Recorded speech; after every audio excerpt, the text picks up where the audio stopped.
नमस्कार विद्यार्थियों, कक्षा 11 राजनीति विज्ञान की पुस्तक राजनीतिक सिद्धांतिक परिचय में एक बार फिर आपका स्वागत है। आज 7वें अध्याय पर चर्चा करेंगे।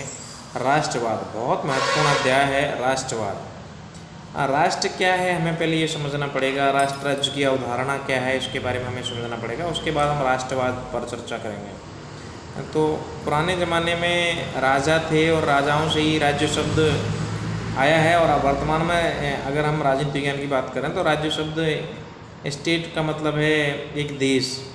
राष्ट्र राज्य की जो अवधारणा है, धीरे धीरे राज्य से राष्ट्र बना, राष्ट्र से फिर अब आजकल हम कंट्री यानी देश कहने लगे। कि राष्ट्र राज्य की जो अवधारणा है वो यूरोप में विकसित हुई थी। यानी राष्ट्र राज्य की जो अवधारणा है वो यूरोप में आई। अब राष्ट्र और राष्ट्रवाद दो अलग अलग विषय हैं। राष्ट्र का मतलब तो वर्तमान में एक देश से है, जैसे भारत एक राष्ट्र है। और राष्ट्रवाद क्या है, ये बहुत महत्वपूर्ण है। राष्ट्रवाद अपने देश के प्रति सम्मान का भाव रखना, अपने देश के प्रति प्रेम करना, ये जो भावना है ये राष्ट्रवाद कहलाती है। देखिए, इस पुस्तक में दे रखा है कि 19वीं शताब्दी के यूरोप में कई छोटी छोटी रियासतों के एकीकरण से वृहत राष्ट्र राज्यों के निर्माण का मार्ग प्रशस्त हुआ।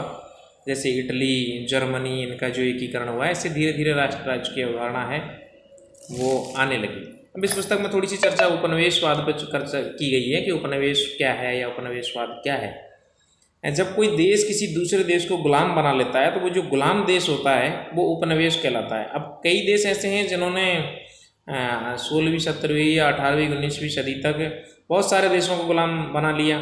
अब एक देश जो बहुत सारे देशों को गुलाम बना लेता है तो इस प्रकार की जो प्रक्रिया है वो उपनिवेशवाद कहलाती है। जैसे भारत भी पहले एक उपनिवेश था, क्योंकि भारत इंग्लैंड का गुलाम था, इंग्लैंड का साम्राज्य था यहाँ। तो जो गुलाम देश होगा, स्वतंत्र देश नहीं होगा, वो उपनिवेश कहलाएगा। तो भारत भी एक उपनिवेश है। एशिया और अफ्रीका के बहुत सारे जो देश हैं वो उपनिवेश हैं। और उपनिवेशवाद अधिकतर पुर्तगाली, फ्रांस या फिर इंग्लैंड के लोगों ने ही उपनिवेशवाद को ज़्यादा बढ़ावा दिया है। अब हम चर्चा करेंगे राष्ट्र या राष्ट्रवाद क्या है। तो देखिए, एक राष्ट्र के लोगों के प्रति जो भावना होती है, जैसे हम भारतीय हैं और जैसे ही जनगण मन बोला जाता है तो हम सावधान खड़े हो जाते हैं, ये अपने देश के प्रति प्रेम है। अब राष्ट्रवाद क्या है, साझे विश्वास होते हैं। पूरे देश के नागरिकों के एक साझे विश्वास होते हैं, साझा इतिहास होता है। जैसे हम स्कूल में या कॉलेजों में पढ़ते हैं कि भारत का स्वतंत्रता संग्राम, तो ये साझा इतिहास है। या भारत के पुराने राजाओं के बारे में पढ़ते हैं, साझे इतिहास है।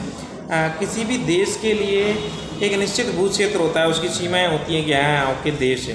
साझे राजनीतिक आदर्श हैं, जैसे 2 अक्टूबर को गांधी जयंती मनाते हैं, तो ये हमारे साझे राजनीतिक आदर्श हैं। साझी राजनीतिक पहचान, एक भारत एक लोकतांत्रिक देश है, ये साझी राजनीतिक पहचान है। राष्ट्रीय आत्मनिर्णय, यानी अब हमें किसी दूसरे से कोई भी फैसला लेने के लिए किसी दूसरे देश से पूछने की जरूरत नहीं है, हम अपने निर्णय स्वयं ले सकते हैं। अब इस पुस्तक में चर्चा की गई कि एक राष्ट्र के अंदर कोई क्षेत्र के लोग हैं जो स्वायत्तता की मांग कर सकते हैं। संसार के किसी भी देश में ऐसा हो सकता है। जैसे इस पार्ट में स्पेन के बारे में चर्चा की है। एक देश है स्पेन, उसके बास्क जो क्षेत्र है उसके लोग वहाँ स्वायत्तता की मांग कर रहे हैं, तो वहाँ सरकार ने उनको स्वायत्तता दे दी। बास्क स्पेन का एक पहाड़ी और समृद्ध क्षेत्र है। और अब बास्क के निवासी क्या चाहते हैं कि वो स्पेन से अलग होकर एक अलग देश बना लें।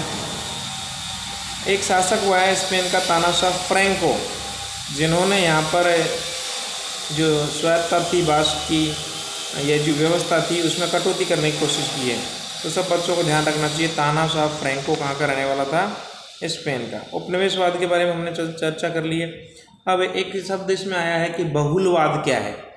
देखिए, बहुलवाद है बहुत सारी संस्कृति, जैसे भारत एक बहुलवादी देश है, यहाँ विविधता है, अनेक भाषा बोलने वाले लोग रहते हैं, अनेक तरह के वस्त्र पहनते हैं, अनेक तरह का खान पान है, विभिन्न धर्मों को मानने वाले लोग रहते हैं। ये बहुलवाद है, बहुत सारी संस्कृतियाँ हैं।